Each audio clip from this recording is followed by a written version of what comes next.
अपने लोगों के छोट भाई रतन रत्नेश एगो हमारा बड़ भैया राइटर ब्रिजेश बिहारी जी के चैनल बा। तो हम चाहे के चैनल के अपने लोगों सब्सक्राइब करी, पर जितना वीडियो चले वो वीडियो के लाइक करी, शेयर करी। जैसे हमारा के प्यार दुलार देने नहीं है चैनल के भी वैसे प्यार दुलार दी।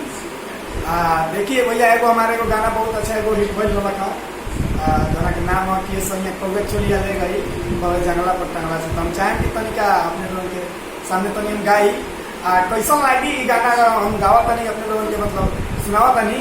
तो गाना अपने लोगों को कैसा लगा था कमेंट में जरूर बताएं सर।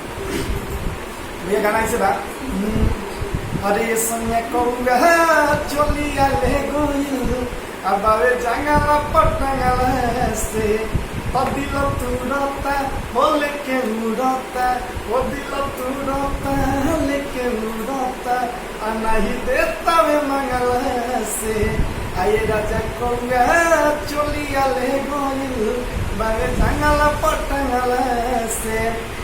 हमारा विश्वास बा कि गाना अपने लोगों सुन रही हो के एक बार गाना सुन लो बहुत अच्छा गाना बा। अपने लोग